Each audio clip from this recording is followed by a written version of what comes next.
Nahmaduhu wa nasta'inuhu wa nastaghfiruh wa na'udzu billahi min syururi anfusina wa sayyiati a'malina. Man yahdihillahu fala mudhillalah wa man yudlilhu fala hadiyalah.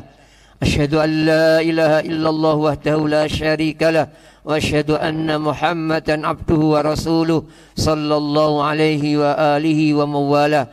Ya ayyuhalladzina amanu taqullaha haqqa tuqatih ولا تموتن إلا وأنتم مسلمون يا أيها الناس اتقوا ربكم الذي خلقكم من نفس واحدة وخلق منها زوجها وبث منهما رجالا كثيرا ونساء واتقوا الله الذي تساءلون به والأرحام إن الله كان عليكم رقيبا يا أيها الذين آمنوا اتقوا الله وقولوا قولا سديدا يصلح لكم أعمالكم ويغفر لكم ذنوبكم ومن يطع الله ورسوله فقد فاز فوزا عظيما. Ma'asyiral muslimin wal muslimat jamaah salat Idul Adha rahimakumullah. Tidak lupa kita bersyukur kepada Allah Subhanahu wa taala. Kita pada hari-hari yang dicintai oleh Allah, amal soleh di dalamnya ini telah melakukan beberapa hal yang mudah-mudahan diterima olehnya. Kita telah berpuasa dan kita saat ini telah melaksanakan sholat Idul Adha. Dan insya Allah akan kita sambung dengan udhiyah, menyembelih korban. Semoga Allah Subhanahu wa ta'ala dengan syukur semacam ini menambahkan nikmatnya untuk kita semua.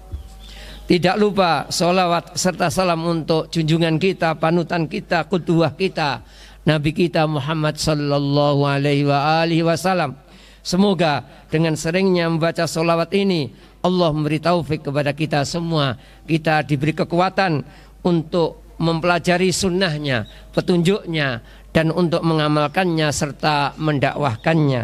Karena memang mempelajari petunjuk beliau, mengamalkan petunjuk beliau, mendakwahkan petunjuk beliau saat ini terasa berat, terasa asing, sebagaimana digambarkan oleh Rasulullah sallallahu alaihi wasallam seperti memegang bara api. Kemudian di kesempatan lain diibaratkan sebagai orang-orang yang asing, maka berbahagialah orang-orang yang asing tersebut. Ma'asyiral muslimin jamaah salat Id rahimakumullah. Ketika melihat fenomena bahwasannya sebagian besar kaum muslimin atau bahkan kebanyakan dari kaum muslimin adalah berpaling dari ilmu ataupun hanya sekedarnya saja dalam menuntut ilmu agama ini, maka pada kesempatan ini mari kita perhatikan bahwasannya ilmu tersebut banyak hubungannya dengan beberapa hal yang penting dalam aspek kehidupan kita. Di antaranya hubungan ilmu dengan sahnya ibadah, dengan benarnya ibadah, dengan tidak perlu mengulangnya ibadah. Pada suatu kesempatan seorang masuk ke masjid Rasulullah sallallahu alaihi wasallam, salat 2 rakaat. Kemudian mengucapkan salam kepada Rasulullah. Rasulullah menjawabnya, kemudian menyuruhnya sholat kembali. Kemudian setelah sholat kembali 2 rakaat, orang ini kembali mengucapkan salam kepada Rasulullah sallallahu alaihi wasallam. Rasulullah menjawab salamnya, kemudian disuruh sholat lagi. Akhirnya dilakukan sholat lagi. Setelah ketiga kalinya sholat, mengucapkan salam dijawab, akhirnya disuruh sholat lagi. Maka orang ini mengatakan, aku tidak bisa sholat lebih baik dari ini, ya sholatku ya seperti ini. Maka Rasulullah mengajarinya bahwasannya sholat harus punya ilmu. Di antara ilmu dalam sholat adalah wajibnya, rukunnya tumakninah. Tidak boleh cepat-cepat dalam sholat. Harus tenang, harus khusyuk, harus ada tumakninah di sana. Kemudian juga kisah yang lainnya, Rasulullah melihat di tumit seseorang tidak terkenai air wudhu, maka Rasulullah menyuruhnya mengulang wudhu dan tentunya mengulang sholatnya. Karena tanpa ilmu dari orang ini bahwasanya wudhu hendaknya berkesinambungan. Artinya Tidak boleh nanti yang tertinggal dikerjakan setelah beberapa waktu yang lama. Karena orang ini nggak ngerti, maka ibadahnya jadi tertolak dan tidak sah. Dan banyak hal tentunya tanpa ilmu yang benar memungkinkan ibadah seorang tidak diterima oleh Allah Subhanahu wa ta'ala. Kalau ingin diterima ibadah kita, hendaknya kita berusaha untuk menuntut ilmu, untuk mendekati kebenaran sebagaimana ajaran Rasulullah Sallallahu Alaihi Wasallam. Kalau kita sudah berusaha kemudian tidak mendapatkannya, tentunya la yukallifullahu nafsan illa wus'aha. Allah tidak membebani seorang kecuali di atas kemampuannya. Kemudian ilmu juga punya hubungan dengan hal yang lainnya, yaitu keselamatan jiwa, baik jiwa seseorang itu ataupun jiwa orang lain. Ingatlah kisah pembunuh 99 nyawa. Mendatangi ahli ibadah bertanya, apakah ada kesempatan untuk taubat? Ahli ibadah, di antara kebiasaan ahli ibadah, menganggap maksiat itu sangat besar, menganggap maksiat itu sesuatu yang tidak bisa diampuni, sehingga dia menjawab tidak ada kesempatan untuk taubat. Maka orang ini yang berfatwa salah ini akhirnya dibunuh sekalian, biar genap pembunuhannya 100 orang. Akhirnya tanya kepada ahlul ilmi, akhirnya dijawab, apa yang menghalangi seorang dari taubat kepada Allah Subhanahu wa ta'ala? Pergilah ke daerah sana, suatu daerah yang di sana orangnya baik-baik, tinggalkan daerahmu yang orangnya jelek-jelek. Perhatikan, orang yang tidak berilmu berfatwa sehingga dia terbunuh. Kemudian yang kedua, orang yang berilmu berfatwa dengan benar, membawa kebaikan bagi dirinya dan bagi orang lain. Meskipun kita tidak membenarkan pembunuhan yang ke-100 ini, karena memang kita tidak dibenarkan untuk mensikapi orang yang salah dengan kesalahan. Namun intinya bahwasannya ilmu adalah penting sekali dalam menyelamatkan jiwa seseorang. Kita tidak membenarkan pembunuhan yang ke-100 ini dan pembunuhan sebelumnya. Namun ingat, kadang-kadang maksiat dipicu oleh kelompok lain, oleh pihak lain. Mungkin seorang istri maksiat karena suaminya jarang di rumah, tidak memperhatikan istrinya, dan sebaliknya mungkin suami mendatangi tempat pelacuran karena istrinya tidak melayani dengan baik. Meskipun kita tidak membenarkan orang-orang yang kepelacuran, istri yang selingkuh, namun ingat, usahakan kita jangan menjadi pemicu-pemicu dari kesalahan-kesalahan orang lain. Kemudian kisah yang lainnya, kisah yang terkenal, fatwa tanpa ilmu, ketika seorang sahabat melakukan perjalanan dengan sahabat-sahabat lainnya, terluka di kepalanya agak dalam, sehingga dia merasa berat untuk mandi. Bertanya kepada teman-temannya untuk tayamum. Teman-temannya mengatakan tidak boleh, kamu kuat untuk mandi, untuk memakai air. Orang ini mandi, akhirnya meninggal dunia. Ingatlah kebodohan merenggut nyawa seseorang. Kemudian juga seorang sahabat dalam kisah, dalam perjalanan yang lainnya yang berilmu, ketika sangat dingin dia junub, maka dia tayamum, ngimami para sahabat yang lainnya. Dilaporkan kepada Rasulullah, akhirnya sahabat ini mengingat firman Allah Ta'ala, wala tulqu biaidikum ila tahluka, jangan melakukan hal-hal yang bisa membawa kecelakaan, kebinasaan. Maka aku tayamum. Maka Rasulullah tersenyum, tertawa. Ini menunjukkan bahwasanya ilmu adalah sangat penting untuk menyelamatkan jiwa seorang dan jiwa orang-orang yang lainnya. Dan sebaliknya kebodohan menyebabkan terenggutnya nyawa seseorang atau nyawa orang lain. Kemudian ilmu juga punya hubungan dengan bagaimana seorang menerima kebenaran. Ilmu bahwasannya seluruh agama ini tidak harus masuk akal, tidak harus sesuai dengan akal. Maka orang yang sudah bisa menerima hal ini, mempunyai ilmu bahwasannya agama tidak semuanya harus dicerna dengan akal, maka dia akan menerima seluruh yang datang dari Allah Subhanahu wa ta'ala. Udkhulu fisilmi kafah, masuklah dalam Islam secara sempurna, dia akan bisa melakukannya. Karena tidak berpikir lagi kenapa dan kenapa. Tugasnya hanya mengecek apakah ini syariat atau bukan. Ya, kalau sudah syariat maka hendaknya dia lakukan. Maka orang yang mengerti ini akan lebih mudah untuk menerima kebenaran. Tidak bertanya lagi kenapa. Contohnya riba. Kenapa riba dilarang padahal menguntungkan? Pihak peminjam dapat modal, bisa berusaha. Pihak yang beri modal dapat keuntungan pula. Saling menguntungkan, kenapa dilarang? Kita tidak perlu bertanya kenapa. Kita tanya benarkah larangan ini? Adakah dalilnya tentang larangan ini? Ketika sudah tegas di Al-Quran dan hadis-hadis Rasulullah larangannya, ya sudah, sami'na wa ata'na. Ingatlah kisah orang dahulu, kisahnya Talut, Jalut. Ini Talut ini dan pasukannya ketika mau menyerang tidak boleh minum. Perjalanan panjang, berat. Mereka tidak bertanya mengapa. Mereka turut tidak usah minum kecuali seteguk air. Yang lainnya minum sepuas-puasnya dengan logika menguntungkan. Ingatlah, sebagian orang logikanya riba itu menguntungkan. Ya persis dengan pengikutnya Talut yang tidak setia. Bani Israel menguntungkan minum ini, kekuatan jasad kita, badan kita menghadapi musuh kuat. Tapi ternyata mereka semuanya lemas, pulang. Baru orang-orang yang tidak minum kecuali sedikit ini yang mampu melaksanakan tugas Allah Subhanahu wa ta'ala, memberantas Jalut dan pasukannya yang berbuat kedoliman. Jadi tugas kita cek benar atau salah syariat tersebut. Kemudian contoh yang lainnya masalah warisan.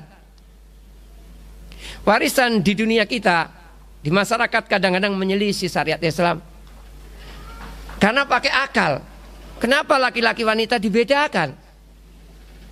Kenapa lidzakari mislu hadil unsayain? Kenapa orang tua dapat? Wong sudah tua mau mati aja kok dikasih, dan lain sebagainya. Warisan adalah suatu ilmu yang Allah sendiri yang menanganinya. Kita harus menerima. Allah mengatakan kalian tidak tahu siapa yang bisa lebih memberi manfaat. Kita tidak tahu takdir ke depannya. Maka kita terima saja pembagian Allah Subhanahu wa ta'ala. Kemudian juga dengan ta'adud, pernikahan lebih dari satu bagi laki-laki. Kalau sudah kita ketahui ini sah secara syar'i, kenapa tidak perlu kita jawab. Kalau ada jawabannya walhamdulillah. Dan kebanyakan syariat kini ada jawabannya, memberikan ketenangan kepada kita, masuk logika. Hanya sedikit sekali dari permasalahan agama ini yang sulit dicerna dengan akal. Walhamdulillah, kalau seandainya banyak yang tidak bisa dicerna dengan akal, mungkin kita sulit untuk mengemban tugas agama ini. Kemudian juga ilmu erat hubungannya dengan menolak kebatilan. Orang ketika melihat kebatilan, ketika dia tahu ilmunya, dia akan mudah untuk menolaknya, tidak menerimanya. Misalkan orang yang punya ilmu, ketika ada fatwa berzina dengan kekasih, dengan calon istri, dianggap sebagai disamakan dengan budak. Budak dihalalkan digauli, maka sejenisnya tidak ada budak, yang ada hanya pacar kekasih, maka boleh juga untuk mengerem hawa nafsu. Orang yang tahu tentunya akan menolak dengan tegas permasalahan-permasalahan semacam ini. Atau yang lainnya, ada seorang yang mengatakan, oh itu nggak perlu sholat, sudah tingkatan tinggi dalam Islamnya. Orang yang punya ilmu akan menolaknya dengan tegas. Karena orang yang tertinggi ilmunya dari umat ini, umat Islam ini, Rasulullah, melaksanakan sholat, bahkan sholatnya sangat-sangat melebihi kita, sampai kakinya bengkak membesar. Dan ini akan terjadi ketika sholatnya lama. Adapun orang yang sholatnya sebentar, tidak akan terjadi permasalahan semacam ini. Beberapa mujahidin bercerita yang kita temui di Ambon dulu, tidak tahu ceritanya dia atau temannya atau menukil cerita orang lain. bahasanya agak kacau balau, bukan bahasa fusah, sehingga kita sulit memahaminya. Namun dia bercerita yang saya pahami, ketika Mujahid ini di penjara nggak sempat tidur semuanya, penjaranya sempit. Mereka bergantian sholat. Jadi kalau nggak sholat tidur, tidur sholat gantian. Setelah beberapa hari terasa kakinya membesar. Baru membenarkan hadis Rasulullah, kakinya membesar gara-gara sholat. Karena sholatnya lama. Kalau sholat sebentar tentunya tidak akan terjadi hal itu. Ini membendung. Tidak ada orang yang tidak boleh boleh untuk tidak melaksanakan sholat, alasan apapun. Maka kalau kisah Sunan Kalijogo dan Sunan Bunang itu kisah yang benar, maka kita yakin pemahaman mereka ada yang perlu diluruskan. Dalam kisah tersebut, dalam menuntut ilmu, melamar menjadi murid, disuruh menjaga tongkat berbulan-bulan, tidak tahu sampai berapa tahun, tidak melaksanakan sholat. Taib Sunan Kalijogo tidak disalahkan karena dia seorang murid, bodoh, nggak ngerti apa-apa. Saat itu belum jadi sunan mungkin. Tapi gurunya seharusnya menegur. Kenapa mengutamakan tongkat dibanding sholat? Jadi harus jaga tongkat, diam, meninggalkan sholat. Kalau kisah tersebut benar, maka kita harus menolak. Meskipun dari yang dikatakan wali, sebuah pemahaman, kalau salah ya salah. Kemudian juga sebagian mengatakan semua agama benar, sumbernya sama. Nasara Yahudi kalau kita pikir-pikir dari Ibrahim alaihissalam. Bahkan Majusi sebagian mengatakan dari Ibrahim alaihissalam. Jadi upacara menyembah api tadinya ada peringatan bahwasanya Ibrahim dibakar enggak mengapa. Maka mereka semua agama sama. Orang yang mengerti tentunya mungkin pada zaman mereka agama-agama tersebut diterima. Namun Allah tahu agama tersebut banyak penyimpangannya. Akhirnya dimurnikan dengan Islam, direvisi dengan Islam. Allah tidak berjanji menjaga agama-agama mereka. Diserahkan kepada mereka sehingga mereka tidak mampu menjaga agama mereka. Sehingga banyak perubahan. Tuhan yang tiga dan perubahan-perubahan yang lainnya. Namun Islam Allah berjanji akan menjaganya. Wa inna lahu lahafidun. Inna nahnu nazzalna dzikra wa inna lahu lahafidun.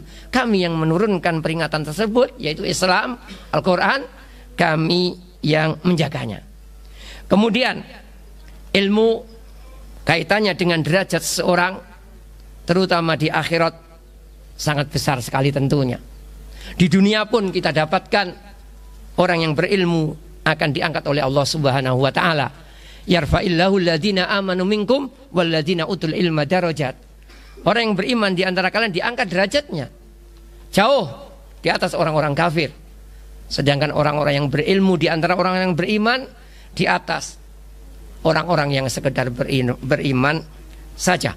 Kemudian Rasulullah juga warafa'na laka dzikrak. Kami angkat penyebutanmu, kami tinggikan derajatmu di kalangan manusia. Kemudian juga kaitannya ilmu dengan sikap kita ketika ada perselisihan dalam masalah-masalah. Ilmu membuat kita pertengahan dalam menyikapi masalah. Bukan sebagian orang mengatakan boleh begini, boleh begitu.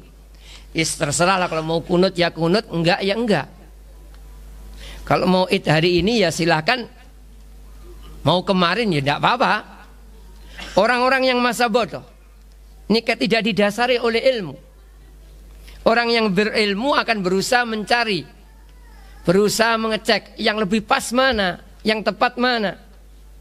Meskipun dia tidak boleh mengeklaim dirinya benar, yang lainnya dol, sesat, mudil, tidak. Namun tetap seorang dituntut untuk tidak bermudah-mudahan, untuk berusaha sekuat tenaga.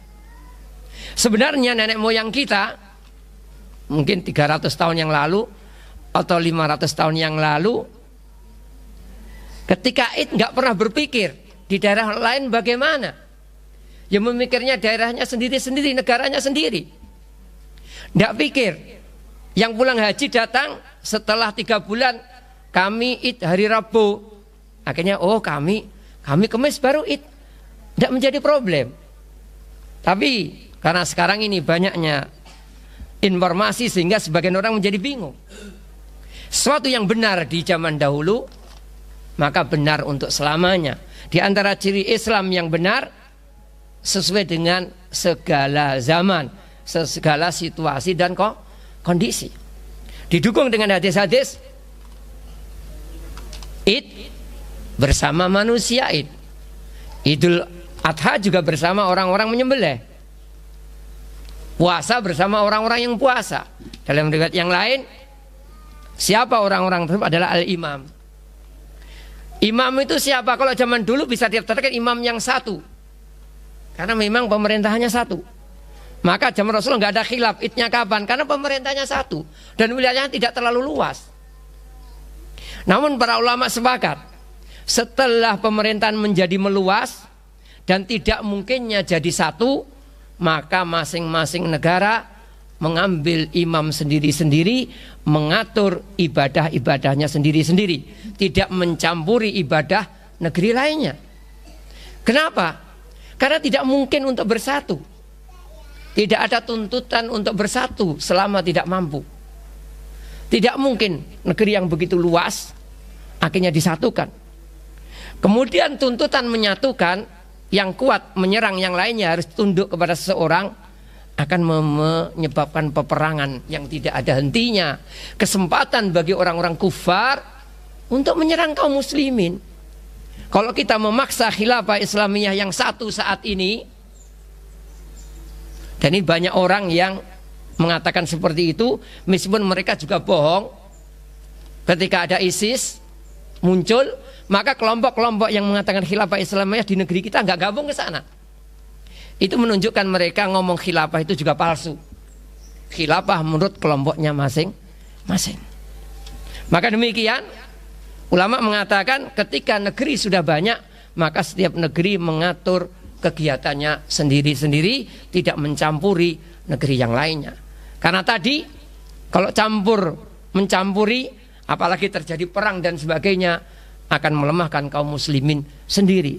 Dulu Muawiyah sama Ali ada permasalahan, tapi ketika didengar musuh menyerang, mereka segera bersatu untuk menghadapi musuh tersebut. Sekali lagi, dengan ilmu kita bersikap mencari, berusaha yang lebih tepat bagaimana, meskipun tidak mengatakan yang lainnya dhol mudil, sesat dan lain sebagainya, namun kita tidak masa bodoh, tidak enak-enakan begini tidak apa-apa, begitu tidak apa-apa, jangan. Kita hendaknya berusaha mencari kebenaran. Dan di awal sudah dijelaskan, orang yang berusaha beda dengan orang yang tidak berusaha. Orang salah itu dosa atau enggak? Kalau orang salahnya itu masa bodoh, enggak mau belajar, enggak mau menuntut ilmu, dosa. Adapun orang yang sudah berusaha mencari kebenaran, sekuat tenaganya, ternyata yang dipegangnya adalah sebuah kesalahan, insya Allah tidak berdosa. Allahumma salli ala Muhammad wa ala ali Muhammad kama sallaita ala Ibrahim wa ala ali Ibrahim innaka Hamidum Majid, wa barik ala Muhammad wa ala ali Muhammad kama barakta ala Ibrahim wa ala ali Ibrahim innaka Hamidum Majid. Allahumma ridha anil khulafai rasyidin Abi Bakar wa Umar wa Utsman wa Ali wa an baqiyati ashabi ajmain. Allahumma ighfir lil muslimina wal muslimat wal mu'minina wal mu'minat al ahya'i minhum wal amwat. Rabbana dhalamna anfusana wa illam taghfir lana wa tarhamna lanakunanna minal khasirin. Rabbana la tu'akhidna in nasina aw akhtana. Rabbana wa la tahmil alaina isran kama hamaltahu alal ladzina min qablina. Rabbana wa la tuhammilna ma la taqata lana bih wa'fu anna waghfir lana warhamna anta maulana fansurna 'alal qaumil kafirin. Allahumma arinal haqqa haqqan warzuqna ittiba'ah wa arinal batila batila warzuqna tinabah. Allahumma inna nas'aluka ilman nafi'a wa rizqan thayyiba wa amalan mutaqabbala. Rabbana taqabbal minna siyamana wa salatana wa udhiyatana wa jami'a a'malina ya dzal jalali wal ikram ya rabbal alamin ya hayyu ya qayyum ya ahad ya samad. Rabbana atina fid dunya hasanah wa fil akhirati hasanah wa qina adzabannar. Rabbana atina fid dunya hasanah wa fil akhirati hasanah wa qina adzabannar. Rabbana atina fid dunya hasanah wa fil akhirati hasanah wa qina adzabannar. Subhana rabbina rabbil izzati amma yasifun wassalamun alal mursalin walhamdulillahi rabbil alamin.